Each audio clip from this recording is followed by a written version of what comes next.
Does it feel like your child, or worse still, children, catch every virus that's going around? And just when one bug is clearing up, a week later there's another one knocking at the door. That cycle of 3 a.m. wake-ups with a hot, miserable, coughing child, the school pickup calls you dread, another round of antibiotics, another day of work missed, plans cancelled, lost sleep for the whole family. It's exhausting, and I know so many families struggle through the winter.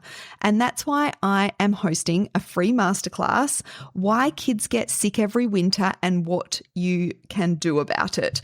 You can head on over to naturalsuperkids.com/winter to save your free seat. I'm going to be breaking down the 4 areas where most parents are accidentally making it harder for their child's immune system to do its job. We're going to talk about the real reasons your child keeps getting sick. It's rarely just bad luck.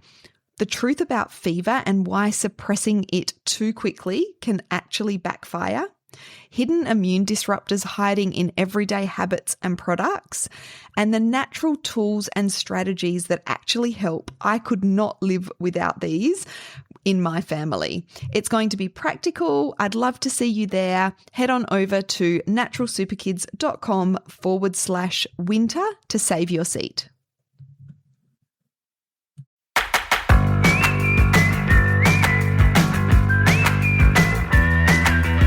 Welcome to the Natural Super Kids podcast, where you will discover practical strategies to inspire you to boost the health and nutrition of your kids.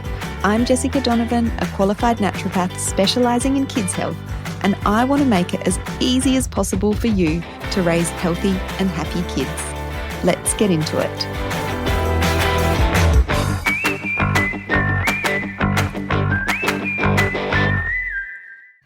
Hello. Welcome to the Natural Super Kids podcast. Jessica Donovan here. Today, we're going to dive into fevers. I pretty much do an episode on fevers most winter. I think it's such an important area to educate parents on because there's so much fear when it comes to fever, and there's a lot of confusion and misinformation as well. So I specifically want to talk today about what happens to your child's immune system when you keep suppressing fevers. Now, my kids are much older now. You know, I've got an adult child and an older teen, a 16 and an 18-year-old, as I'm recording this. And I remember when my kids were little, definitely being kind of fearful of fevers and, when it was okay to leave them and when I had to jump in with medication. My daughter in particular used to get these really high fevers. But what I noticed with her is that when I got brave enough and educated enough to let that fever ride out, play out within reason, of course, she would recover from her illness so much quicker. And she did always recover really quick when we sort of let that fever go. But I know it's scary, in the middle of the night when your child is burning up, you're like, obviously that they're uncomfortable at that point as well. You reach for the Panadol.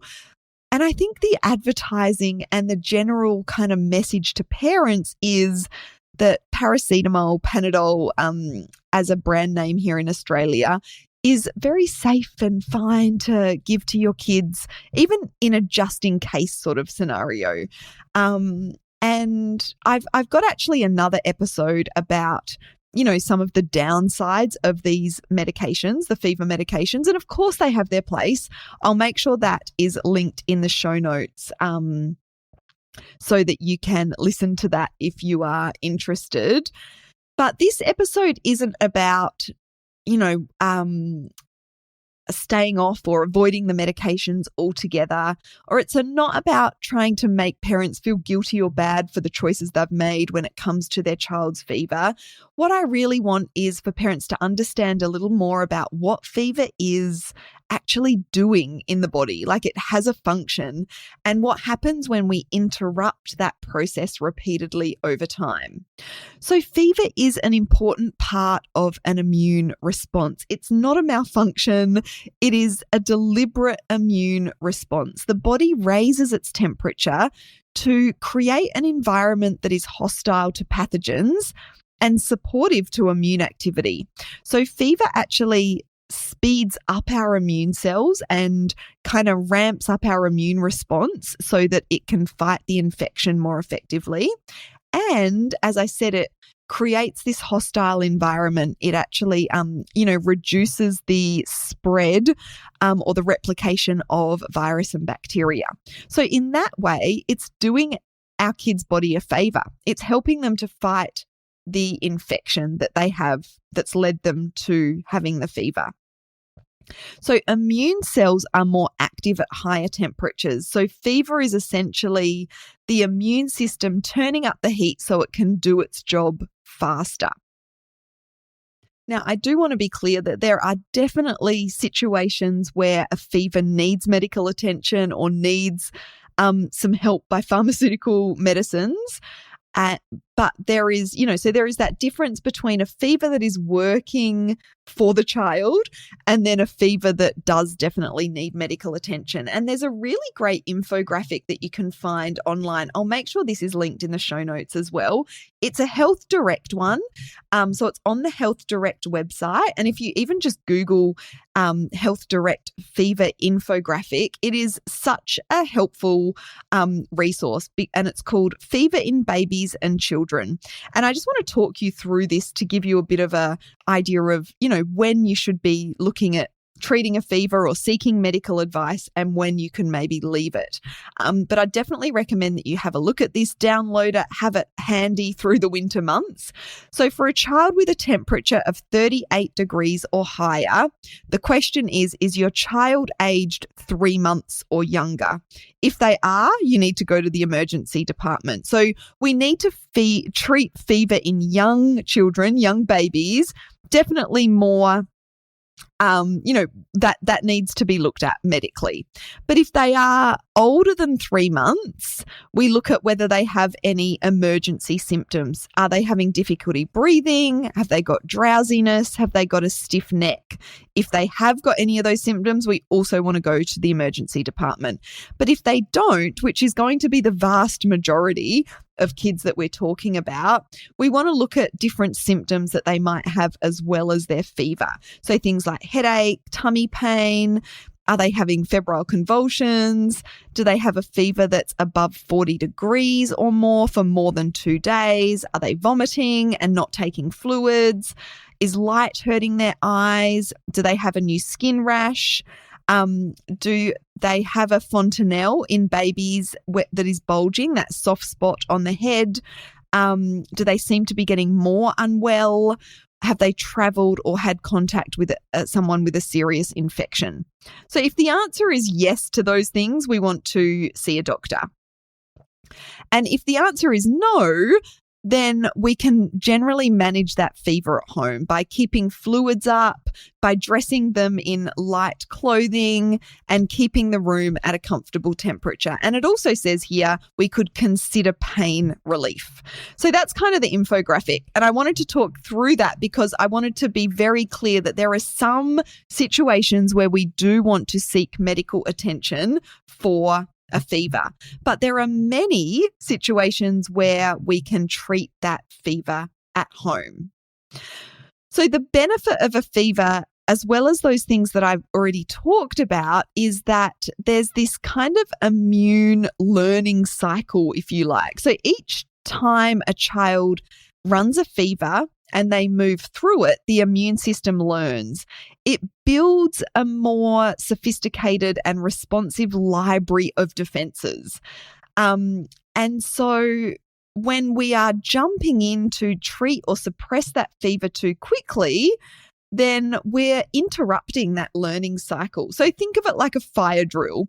If you cancel the drill every time because it's inconvenient, the team never learns what to do in a real emergency. And that's basically what we're doing if we're jumping in, to prevent or treat fevers very early on. And that means that the immune system gets less practice completing that cycle. Now, there's research out there that suggests that early and frequent use of fever medication is associated with increased immune dysregulation, atopy, allergies, eczema. Now, this is not definitive. It's actually a little controversial, and there's lots of different opinions on this research, but I think it's something worth considering. And this is early and frequent use of these kinds of anti-fever medications. Kids who always have fevers cut short may be more likely to get sick again quickly because the original infection wasn't resolved, or that infection lasts longer because the immune system hasn't had that opportunity to ramp up. The other thing that happens when we jump into early with anti-fever medication, paracetamol, ibuprofen, is that our kids pipe up. So when our kids get a fever, it also slows them down in terms of they get tired, they get a bit lethargic, they will rest, which is what their bodies need. But when we're giving them medication, and I'm sure you can think of lots of examples where this has happened, when you give your child some paracetamol or ibuprofen, they bounce back to their normal self, even though they're still sick. And so, we just want to be, I guess, aware and careful of that as well. So my advice is not to never use medication, but it's about understanding when it's appropriate versus, a little bit reactive or a little bit early. And the most important thing is to not look too closely at that number on the thermometer. And I know when I was reading out that Health Direct infographic that they talked about 38 degrees and 40 degrees. Look, sometimes it can be helpful for your peace of mind or for those decisions, particularly in young children or children that have other kind of serious infection kind of symptoms, to be to help you make those decisions to look at the number. But when we are too focused on the number on the thermometer, did I say on the scale? I don't know. But anyway, I mean on the thermometer, then we can miss more important signs. So we want to take notice of our child, not of the number on the thermometer. Yes, they're going to be tired. They're going to be, they're going to be resting. They're going to feel hot. But if they're responsive and, they're still with it, then it can, that can be a sign that, okay, they're obviously fighting something off, but they're okay. They're responsive. So focus on your child, and are they drinking? So keeping fluids up is important. Being responsive is important, and not having any of those other serious sort of symptoms related to some of those more serious infections as well. Because when we're talking about fever, I guess the big risk is that they could have a serious infection that needs medical attention. The other thing to note is there's no research to suggest that giving things like paracetamol or ibuprofen to bring the fever down actually prevents febrile convulsions, because that's another big concern for parents. So the research doesn't support that, that giving, medication will reduce the risk of febrile convulsions and febrile seizures. So we want to, get our child comfortable. We can make sure they're hydrated, make sure they're resting, that appropriate clothing, being present with them, and seeking that medical attention in those situations that I talked through earlier is important as well. So to reiterate, keeping them comfortable, hydrated, allowing them to rest, they are the most important things. Now, hydration I want to talk about for a moment, because it's not always super easy to keep kids hydrated. Some kids just don't like to drink too much when they're sick, but that is, one of the most important things. So obviously water, just small, consistent sips of water is good. Some kids prefer to suck on ice or suck on an ice block. So you can always, water down some juice or have some sort of hydration ice block that they can suck on. Soups and broths can be good as well. And sometimes herbal teas can be nice as well. Sometimes when we're sick, water can taste yucky and kids aren't really interested in drinking water. So if we can flavor the water with helpful ingredients, some freshly squeezed juice or some herbal teas, so things like ginger and peppermint. Herbal teas can be helpful for actually soothing a fever and keeping our kids hydrated. But any sort of fluid, any way that we can get fluid in is a win for me. And so, really that is a big thing to be focusing on. Don't worry too much about them eating. Don't force kids to eat when they're sick or they have fevers. That hydration and getting fluids in is so much more important. It's fine for kids not to eat too much for a couple of days. Our body has limited resources. So when it's sick, the immune system is sort of needing all of those resources. And if we're forcing our kids to eat when they don't feel like it, that's resources that need to go into digestion and away from the immune system. Of course, we want them to eat if they're going to eat, but things like soups and broths and ice blocks and homemade, preferably ice blocks with, smoothies or juices made into ice blocks. But don't worry too much about solid food if they're not interested. I really hope this has been helpful. And if you're listening to this as this episode is coming out or through June, July into August 2026, I would love for you to come along to my free masterclass. I'm running it regularly throughout this time. It's called Why Kids Get Sick Through the Winter and What You Can Do About It. If you go to naturalsuperkids.com/winter, you can sign up for free.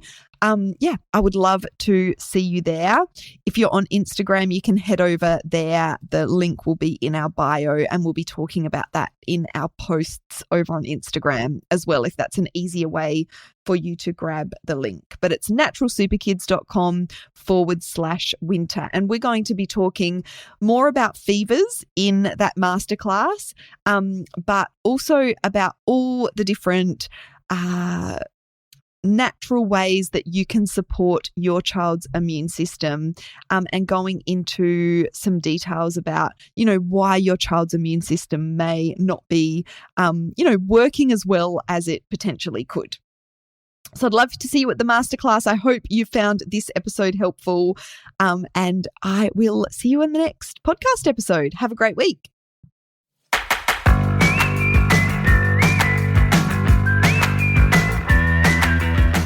Thank you so much for joining me on the podcast today. Head on over to our website, naturalsuperkids.com, for the show notes for this episode, as well as a whole heap of inspiration to help you raise healthy and happy kids. I'll see you next week.